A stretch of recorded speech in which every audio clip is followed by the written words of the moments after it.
سلام به همراهان فال خورشید. مرجان هستم، انرژی خان شما. با یک ویدیو دیگه در خدمتتون هستم. بچه ها این فال ها گروهی هستن، جنرال هستن و هر زمان که گوش بدین براتون پاسخدهی داره. برای دریافت فال خصوصی میتونید از طریق اینستاگرام با من در ارتباط باشید. حضور شما اینجا به هیچ عنوان اتفاقی نیست. قطعا کائنات پیامی داشتن که میخواستن به گوش شما برسونن. مخصوصا این که میخوام براتون امروز تمام اتفاقات احساسیتون رو تا 3 ماه آینده براتون پیشگویی کنم. پس نیت کنید، چشماتون رو ببندین، تمرکز کنید و قبلش حتما ویدیو رو لایک کنید و کانال رو سابسکرایب داشته باشید که انرژیتون با این فال همسو بشه. انرژی وسط کارتاتون که فوق العاده هستش، چون که قشنگ داره از روابط عاطفی با ما صحبت میکنه. بریم ببینیم 3 ماه آینده شما چه چیزی در انتظارتونه.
کم زوم دوربین رو کم کنم.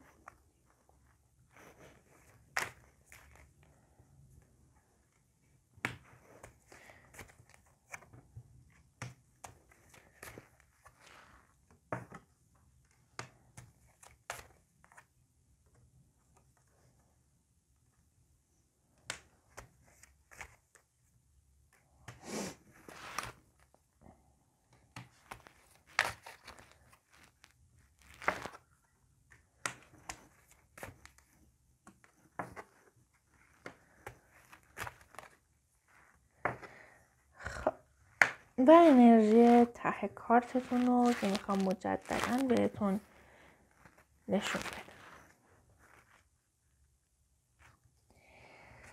خب بریم سراغ تفسیر. چیزی که دارم برای شما من میبینم اینه که یک سری هاتون انگار که یک رابطه‌ای براتون تموم شده یا توی ارتباطی هستین خیلی کجدار مریضه، به درد نمیخوره، میخوای با کارهای انرژیک و دعا و حالا شم و حالا هر چی که هست این فرد توی زندگی خودت نگه داری. احساسات اونقدرها توی روابطت نیست، این فرد اونقدرها برای شما عاطفه نمیذاره، اگر هم هر حالا مرام معرفتی بذاره مالیه. خب انگار پشتیبان هست کما بیش، میتونی بهش تکیه کنی، میدونی که میتونی بهش تکیه کنی، ولی احساسات نه. اگر که این رابطه کات شده بی خیالش شو، بذارش کنار. البته دعا و طلسم و سنگینی هست که باید برطرفش کنی. اگر این رابطه کات نشده این دعا و طلسم رو برطرفش کن. 2 حالت داره، یا کات میشه که باید بذاریش کنار چون قسمتی از سرنوشت شماست، یا اینکه کات نمیشه و حالا چیزایی که دارم میگم برای شما اتفاق میفته. در صورت این رابطه کات نمیشه که 1 فاصله سنی شما زیر 4 سال باشه و 2 هیچ کدوم از این کارهای انرژیک انجام ندی و واقعا ارتباط خودتون بخواین بسازین، چون الان ارتباط خیلی کجدار مریض میبینم. ولی اگر رابطه شما کات شده، اصلا تلاشی برای بازگشت این فرد، برای اینکه برگرده مجددا به زندگیت انجام نده، چون داره نوید یک عشق فوق‌العاده‌ای رو به من میده.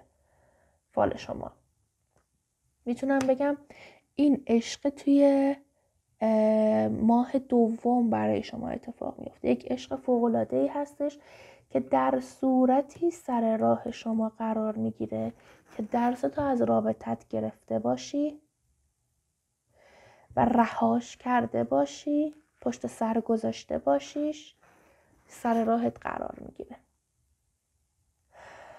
مسئله دیگه ای که داره بهم نشون میده امکانه اینکه شما این فرد جدیدی که قراره وارد زندگیتون بشه رو اونقدرها عاشق نباشید، دوستش نداشته باشید، براتون جذاب نباشه هستش در وهله اول، که بهتره بهتون پیشنهاد میدم اونقدرها به این احساسات دامن نزنید. یعنی امکان داره تا 4-5 دیت اول که بری به این فکر کنی که من میخوام این رابطه رو کاتش کنم، این ارتباط به درد من نمیخوره، هیچ هزینه‌ای برای این ارتباط شما نکنید، چه عاطفی چه مالی. که داره میگه نه، این کار رو انجام نده، این فرد واقعا آدم مناسبی هستش. اگر که خودت خیانت نمی‌کنی، اگر خودت خیانت نمی‌کنی، این فرد آدم مناسبی هستش. ولی این فرد یک خط قرمزی داره برای همون روابط شما. ببین، خیانت یک مسئله هست، اینکه حالا هر کس روابط تا چه حد بخواد پذیرا باشه یک مسئله دیگه هست. این فرد آدم حساسیه، تو با کسی حرف هم بزنی فکر میکنه داری خیانت میکنی. نه اینکه حالا فکر کنه داری خیانت میکنی، خوشش نمیاد. خب و خیلی هم توی این بادیا هست که یه مچی از تو بگیره، همش حس بکنه مثلا تو داری یک پنهان کاری میکنی. و حقیقتا دارم میبینم برای بعضیاتون اینجوری باشه، یا حالا دارید خیانت میکنید یا دارید خیانت میکنید.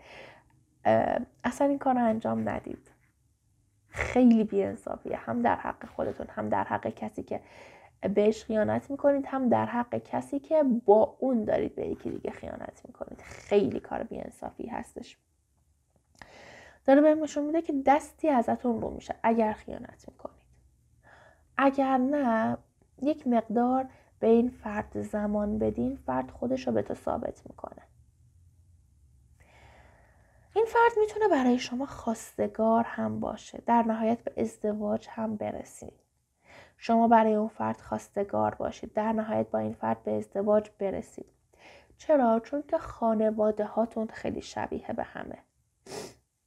شاید در وهله اول این حس رو نکنید، ولی کلا انگار هرچی بیشتر پیش برید، این رابطه‌ای که توی 3 ماه آینده قراره برای شما شکل بگیره خیلی منطقیه.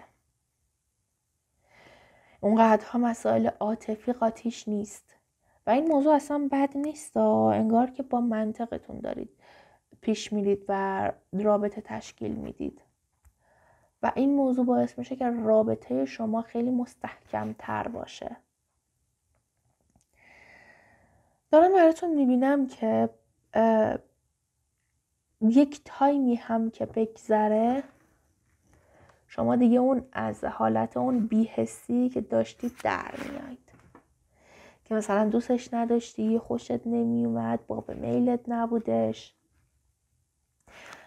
ولی اگر که نیت شما برای گوش دادن به این فال این بوده که اون فرد گذشتتون برمیگرده یا نه، احتمال برگشت رو خیلی دارم ضعیف میبینم، یعنی بگم 25 تا 30% براتون برگشت هست و از این 25 تا 30% برای 10%تون آینده‌ای که خوندم اتفاق میفته که به خوشی بخواد برسه، بخواد منطقی پیش بره، بخواد به ازدواج برسه، بخواد رابطه فاب باشه، بخواد رابطه خوب پیش بره، سالم باشه.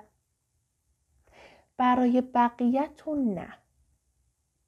و مسئله بعدی، ارتباط عاطفی شما اونقدرها مثل یویو بالا پایین نیست و اتفاقات بد داخلش نیست، شرایط بد داخلش نیست. اگر دارین چیزی متفاوت از این رو تجربه میکنید، مثل حالا ارتباطاتی که سریع خراب میشه، ارتباطاتی که احساسات به هیچ عنوان حتی توی مثلا ماه دوم سوم هم قاطیش نمیشه، ارتباطاتی که توش بحث، جدال، دعوا، درگیری بسیار زیاده، اثرش این دعا و طلسم است. این سنگینی است، برطرفش کنید، جدی بگیرید اینو و برطرفش بکنید. برای برطرف کردنش میتونید از طریق اینستاگرام با ادمین در ارتباط باشید، راهنماییتون میکنه. اینم از این فال. امیدوارم لذت برده باشید، جواب سوالاتتون رو گرفته باشید. حتما نظرتون رو راجع به فال برام کامنت کنید. شب و روزتون بخیر باشه و خدا نگهدار.